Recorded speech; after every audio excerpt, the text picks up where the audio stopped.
Salam Patunggilan. Bapak, Ibu, dan saudara-saudara yang dikasihi Tuhan, kita bersyukur bahwa saat ini kita bisa bersekutu kembali dan membangun ibadah keluarga tanpa terhalang jarak dan ruang. Marilah kita bersama-sama memasuki ibadah pada saat ini dengan menyanyi dari Kidung Jemaat 397 bait 1 dan 2.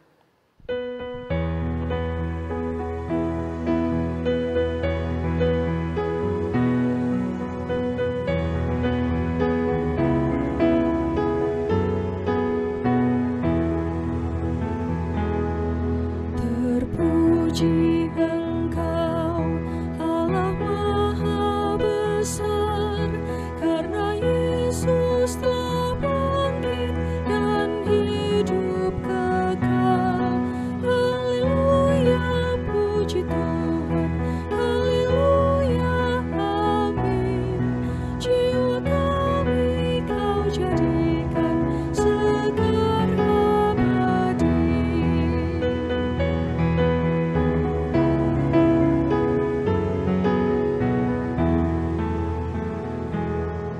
Terpuji Engkau yang telah memberi Juru Selamat manusia terang ilahi.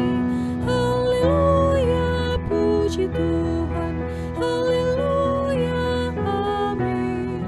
Jiwa kami Kau jadikan segar abadi.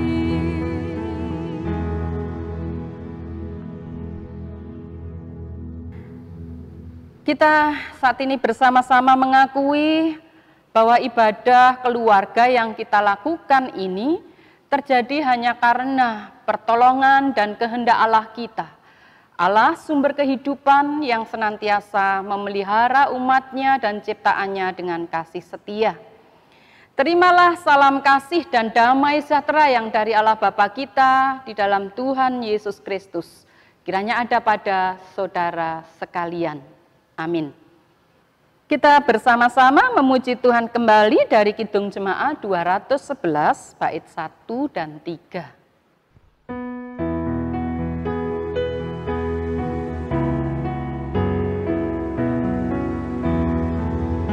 Tuhanku bangkit, nyanyilah, haleluya. Kubur ditinggalkannya, maut dikalahkannya. Tuhanku bangkit, nyanyilah, haleluya.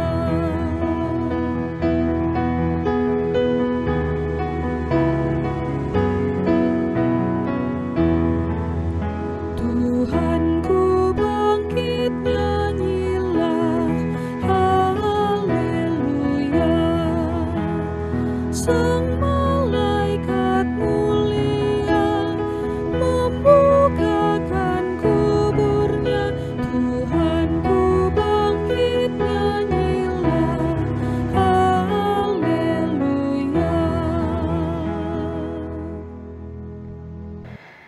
Mari kita menyiapkan hati dan pikiran kita untuk membaca dan merenungkan firman Tuhan yang menjadi berkat bagi kita saat ini. Kita berdoa. Allah sumber kehidupan yang senantiasa memelihara kami dan seluruh ciptaan, saat ini kami siap untuk menerima dan merasakan berkat-Mu, khususnya sapaan firman-Mu yang menguatkan kami, menyegarkan kami, dan menerangi jalan hidup kami. Apapun yang menghalangi hati dan pikiran kami, kesalahan kami, dosa kami, dan juga rancangan-rancangan yang tidak layak di hadapan Tuhan, kiranya Tuhan ampuni. Supaya dengan hati yang bersih, kami dimampukan untuk mengerti firman Tuhan yang kami baca dan renungkan bersama. Firman Tuhan dan hamba-Mu yang menyampaikan dan kami seluruh umat-Mu yang siap sedia untuk membaca, mendengarkan, dan merenungkan firman-Mu, kami serahkan dalam kuasa tuntunan Roh Kudus. Kami sambut firman-Mu di dalam Tuhan kami Yesus Kristus, Sang Firman yang hidup. Amin.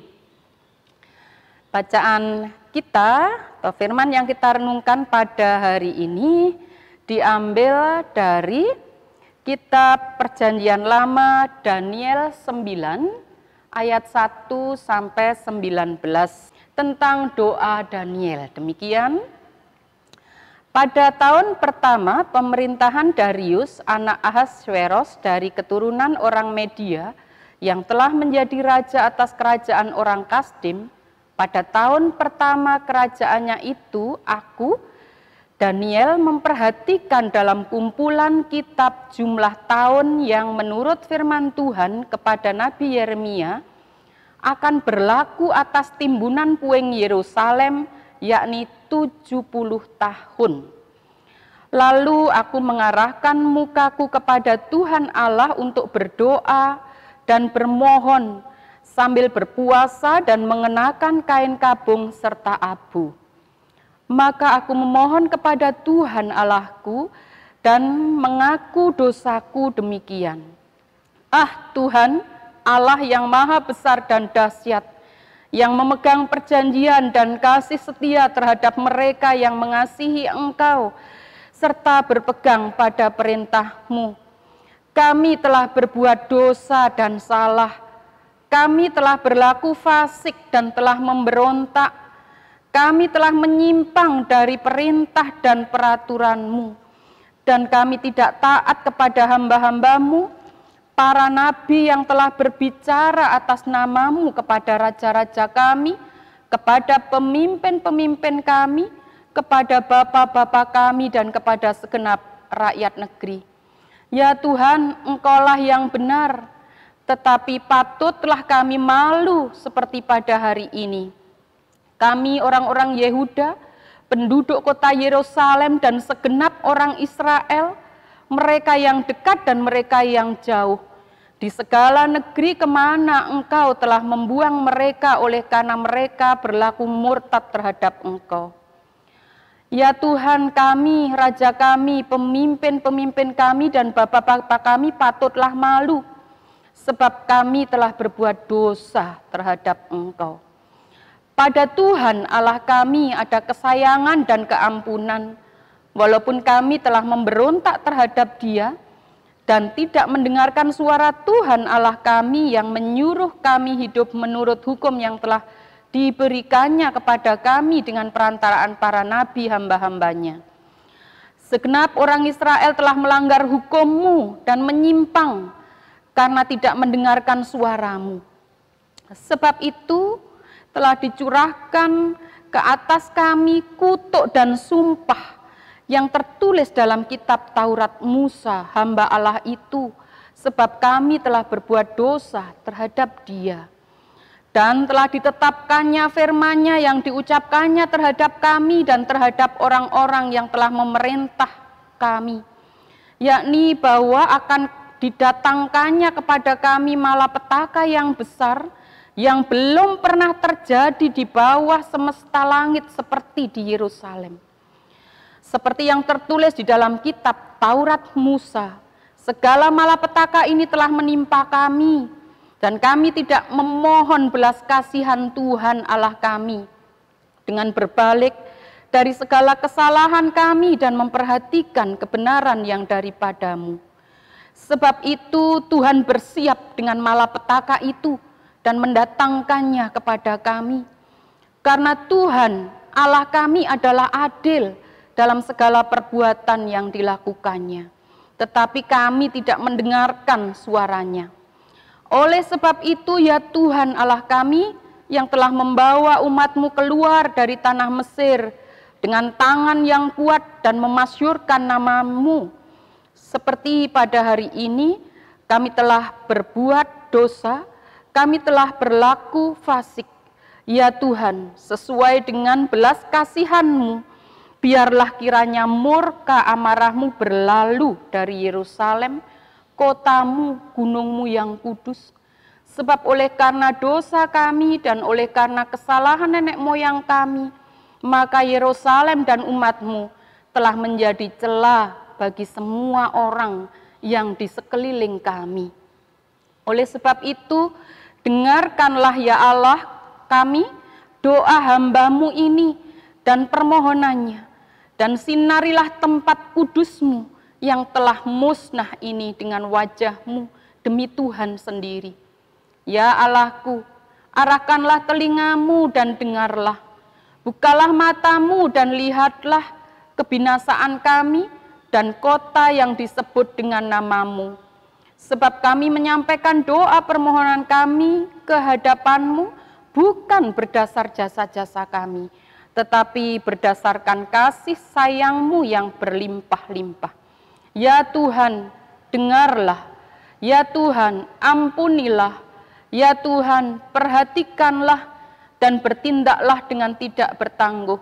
Oleh karena Engkau sendiri, Allahku, sebab kotamu dan umatmu disebut dengan nama-Mu. Demikian firman yang akan kita renungkan bersama. Berbahagialah setiap orang yang selalu rindu akan firman Tuhan, setelah memahaminya, melakukan dalam hidupnya sehari-hari. Amin. Renungan kita pada saat ini kita beri judul Doa yang Tulus Menjadi Jalan Kasih Karunia Allah. Bapak, Ibu, dan saudara-saudara yang dikasihi Tuhan, apakah hal yang banyak dilakukan orang ketika menghadapi kesulitan yang berat atau mengalami rasa sakit, penderitaan, karena musibah, karena berbagai hal? Mengeluh? Ya, mungkin iya. Kita juga mungkin mengalaminya ketika kita merasakan kesulitan, menghadapi kesulitan, apalagi tidak cepat berlalu. Kok ya gak cepat-cepat berlalu pandemi ini? Sudah berusaha, kok ya gak bisa mendatangkan hasil? Mengeluh banyak dilakukan orang. Menyalahkan orang lain atau pihak lain? Mungkin juga. Bahkan Bapak Ibu, benda pun bisa salah. Ketika kita berjalan cepat-cepat, ada kursi di depan kita, kaki kita menabrak, apa reaksi kita? Sopo nyeleh kursi neng tengah dalan niki. Dasar kursi gak iso mlaku dhewe, lalu kursinya ditendang. Ternyata bukan hanya orang Bapak Ibu, barang dan benda mati pun terkadang bisa salah. Atau menyalahkan Tuhan, mungkin ada orang yang sebelumnya tidak percaya kepada Tuhan dan semakin tidak percaya kepada Tuhan karena bertanya, misalnya pada saat ini, lah kalau Tuhan ada, kenapa Dia diam saja? Kenapa pandemi terus berlangsung? Kenapa orang-orang yang baik harus merasakan dampak dari pandemi? Dan mungkin masih ada pertanyaan yang membuat seseorang bukan semakin menemukan kekuatan, tetapi semakin menemukan kekecewaan. Bapak, Ibu, dan saudara-saudara, firman Tuhan yang kita baca pada hari ini atau kita renungkan bersama menyaksikan tentang sikap Daniel dalam menghadapi situasi yang sulit, baik bagi dirinya maupun bangsanya. Tentang Daniel, kita semua tidak asing, dari kecil kita sudah diajari tentang Daniel, tentang kehebatannya yang setia pada Tuhan sehingga sampai dimasukkan ke gua singa pun dia diselamatkan Tuhan. Daniel dalam pikiran kita, dalam pengalaman iman yang disaksikan Alkitab adalah tokoh yang baik, tokoh yang boleh dikatakan dalam tanda kutip sempurna. Kitab Daniel berlatar belakang atau menyaksikan kehidupan umat Israel, umat yang dikasihi Tuhan, yang berada di pembuangan di negeri Babel, lebih kurang pada abad ke-6 sebelum Masehi. Kalau Bapak Ibu mau kitab Daniel pasal 1-6, di sana diceritakan tentang Daniel dan teman-temannya, pemuda-pemuda yang hebat itu yang diangkut juga ke Babel dan mereka berhasil menjadi pegawai-pegawai istana. Tapi itu bukan berarti membuat hidup mereka mudah. Mereka menghadapi berbagai peristiwa yang menguji iman mereka. Bahkan ketika Daniel sendiri mencapai puncak, bukan karir ya, tapi kesuksesan yang diberikan oleh pemerintah Babel oleh karena kebijaksanaannya, tantangannya juga semakin besar. Kitab Daniel juga dilihat sebagai kitab nubuatan, sekaligus sebagai tulisan yang sering pernah di Bapak Ibu mendengar, apokaliptik, yang menggunakan berbagai simbol dan tanda-tanda untuk menyingkap pewahyuan atau kehendak akan kuasa Allah. Itu dikisahkan dalam pasal 7 sampai 12. Pesan yang tersembunyi melalui simbol-simbol dan penglihatan itu memberi kekuatan dan pengharapan kepada umat Allah yang tetap setia, maka mereka akan mendapatkan keselamatan.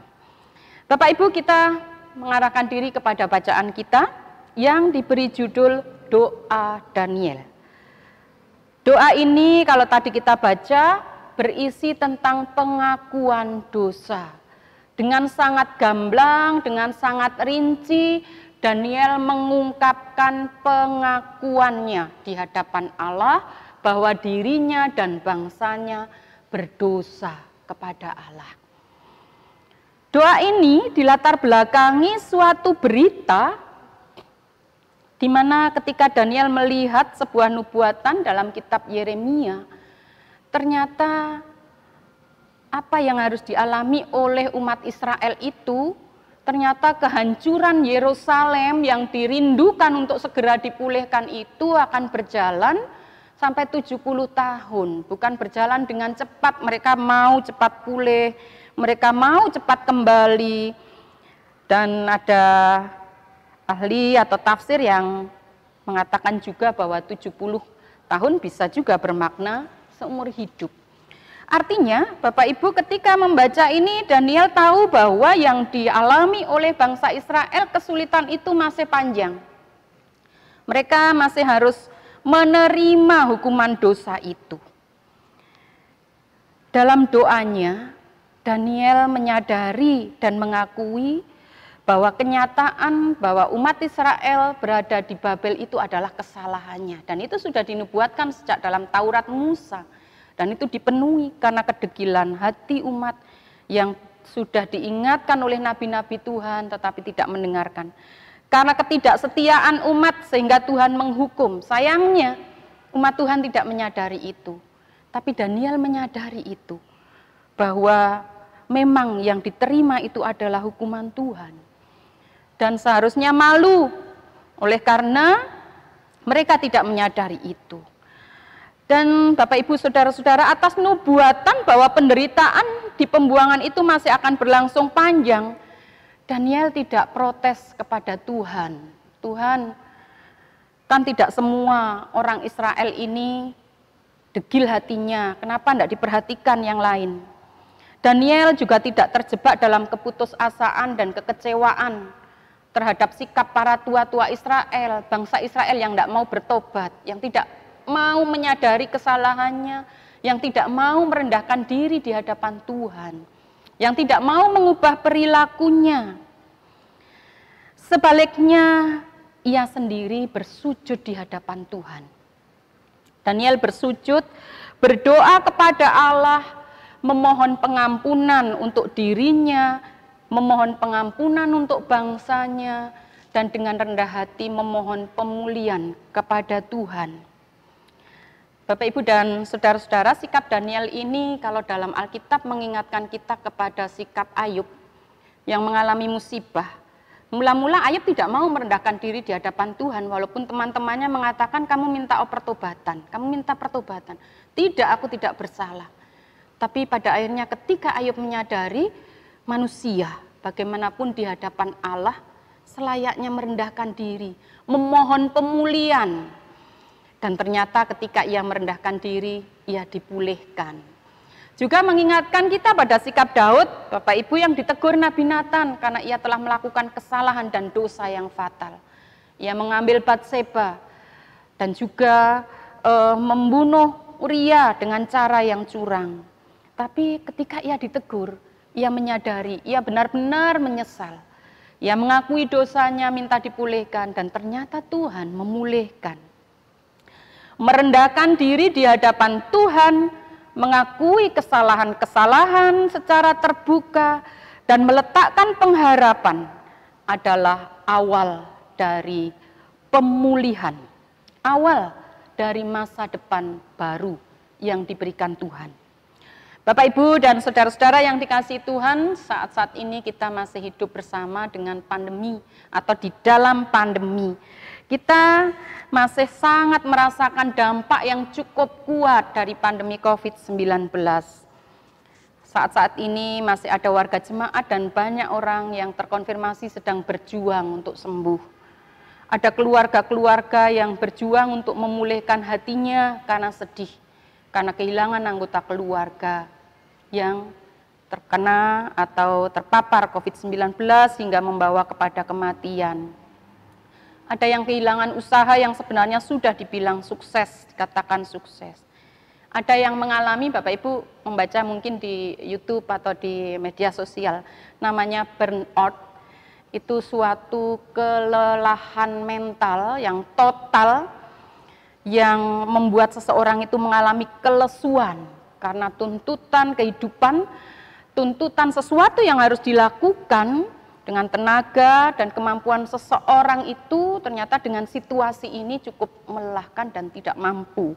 Sehingga membuat seseorang itu benar-benar lunglai begitu ya, total. Bagaimana sikap kita selama ini dan bagaimana sikap kita saat ini? Mengeluh? Mungkin Bapak Ibu jujur mawon nggih. Saya dan Bapak Ibu saudara-saudara mungkin juga sempat mengeluh di sana sini, waduh kok gak mari-mari sih COVID iki. Wah, kita jadinya ndak bisa beramai-ramai lagi dalam ibadah dan seterusnya.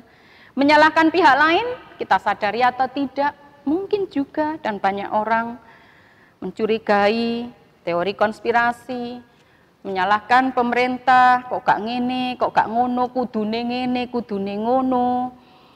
Tenggelam dalam kesedihan dan kekecewaan mungkin saat ini masih ada Bapak Ibu saudara-saudara, warga jemaat yang belum beranjak naik dari kesedihan dan kekecewaan karena dampak yang dialami.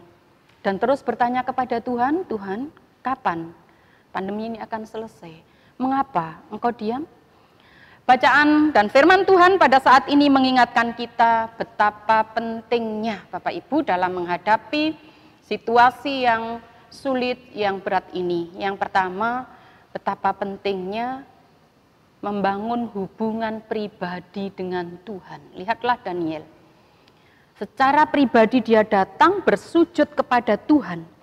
Dia membuka isi hatinya, perasaannya, keprihatinannya, dan doa, harapannya, permohonannya kepada Tuhan. Ada hubungan yang sangat berkualitas antara Daniel dengan Tuhan.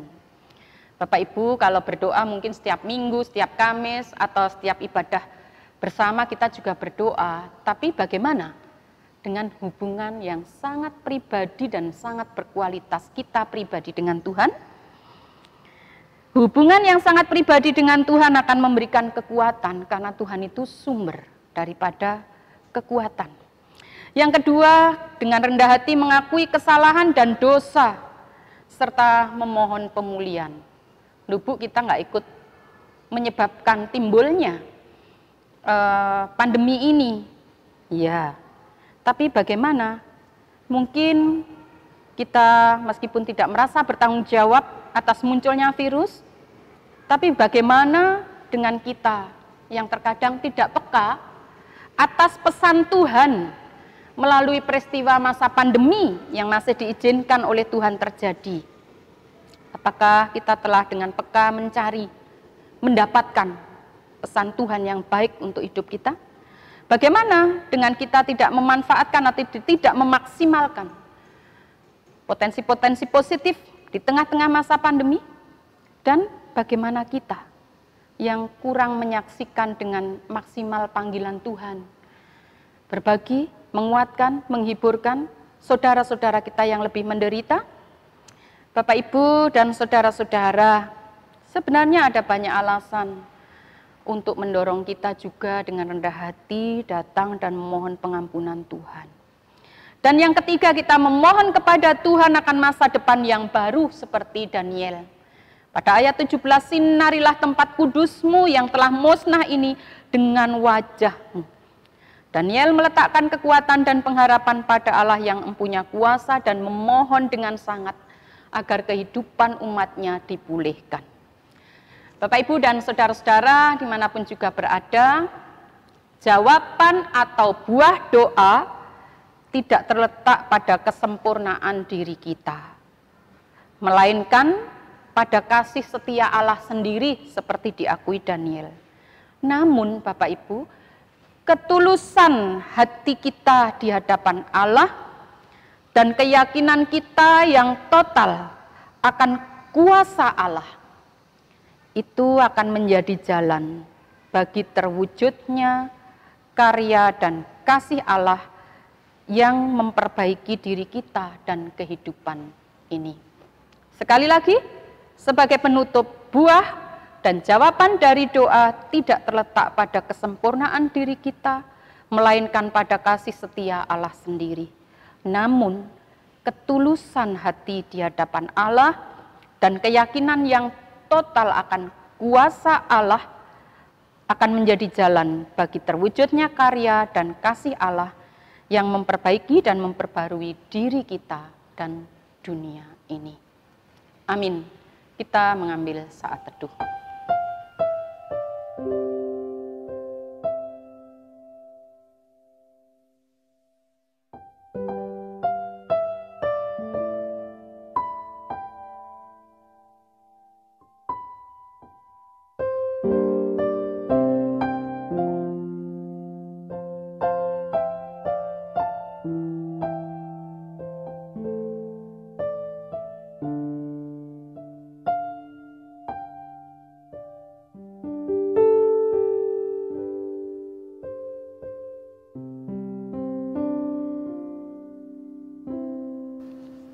Marilah Bapak, Ibu, dan saudara-saudara, kita mengungkapkan syukur kita dalam menghayati berkat Tuhan dalam hidup kita yang berupa apapun juga. Kita akan bersama-sama menyanyi Tuhan betapa banyaknya, dan bersama dengan nyanyian ini sesuai dengan berkat masing-masing, mari kita khususkan, kita sisihkan, kita berikan persembahan kepada Tuhan. Kidung Jemaat 393 bait 1 dan 3.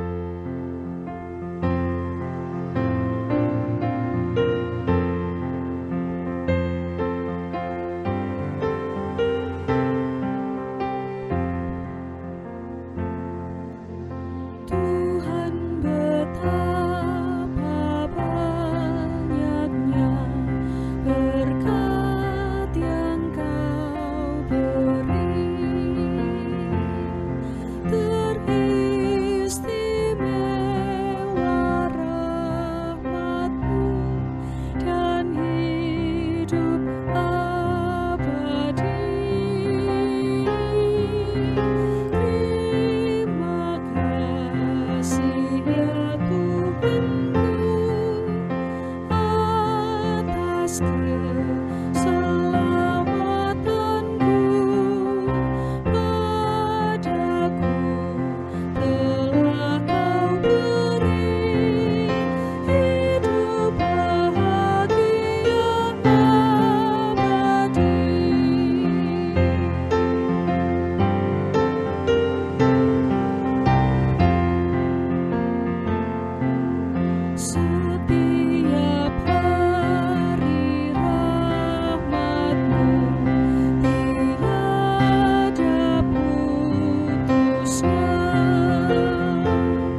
Mari kita satukan hati, kita masuk dalam doa syafaat.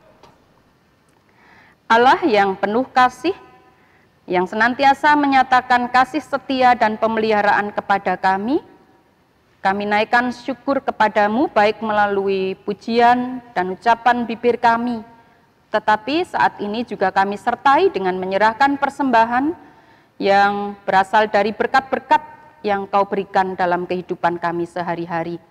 Kiranya Tuhan berkenan atas setiap persembahan yang kami serahkan kepada Tuhan, sehingga nama Tuhan semakin dimuliakan.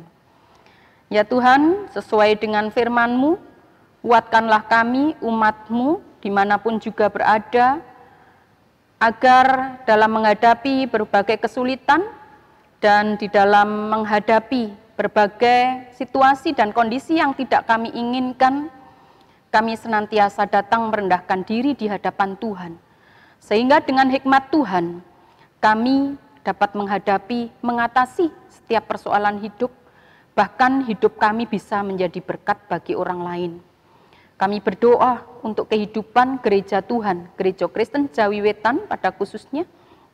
Ya Tuhan, untuk para pelayan-pelayan dan orang-orang yang telah dipilih dan diberi tugas khusus dalam pelayanan, baik pelayan harian Majelis Agung, pelayan harian Majelis Daerah, pelayan harian Majelis Jemaat, Penatua, Diaken, Guru Injil, dan seluruh warga jemaat dan yang dengan sukacita meskipun di tengah masa pandemi, tetap mengupayakan pelayanan yang terbaik bagi jemaat dan warga jemaat Gereja Kristen Jawi Wetan.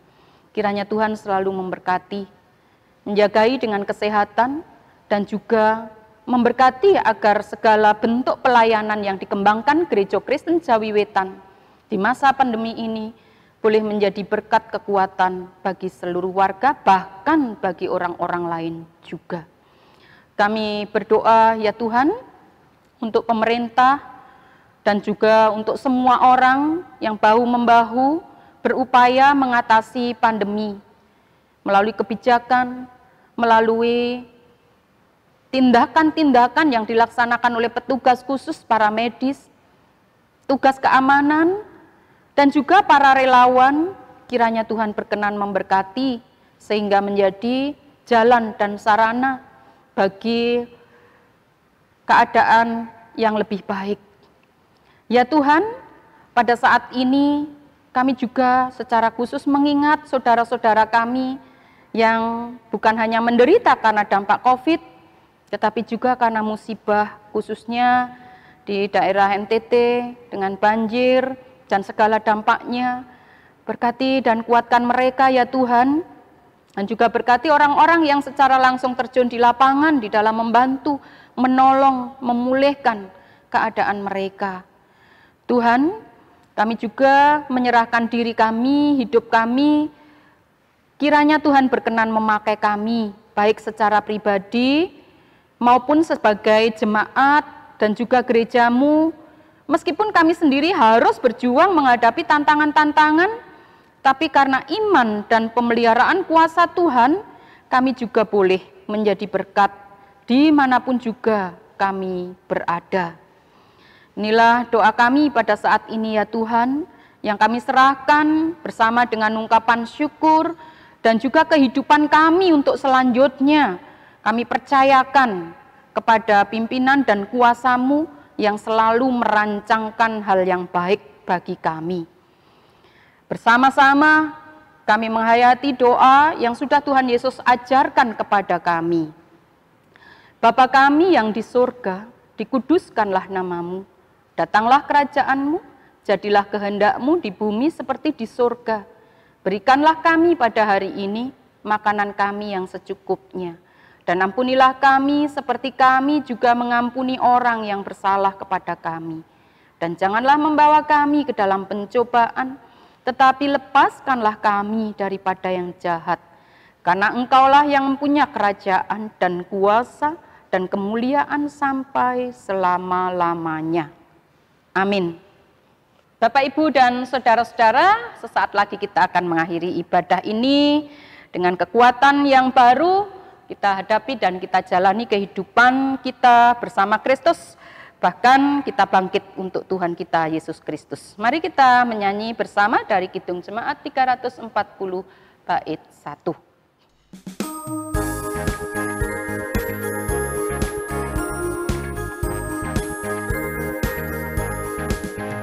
Hai bangkit bagi Yesus, pahlawan salibnya, anjungkan panji raja dan jangan menyerah. Dengan semakin jaya Tuhanmu ikutlah, sehingga tiap lawan berlutut menyembah. Mari kita mengarahkan hati dan pikiran kita kepada Tuhan. Kita mohon berkat Tuhan. Allah sumber kehidupan dan sumber damai sejahtera, kiranya senantiasa mengalirkan damai-Nya di hati saudara. Allah sumber kasih yang sempurna di dalam Yesus Kristus senantiasa memancarkan kehangatan kasih-Nya dalam hidup saudara-saudara. Allah yang telah mengaruniakan kuasa Roh Kudus senantiasa memimpin saudara-saudara untuk mampu mengalami damai dan mewujudkan hidup yang penuh kasih serta membawa damai sejahtera. Amin.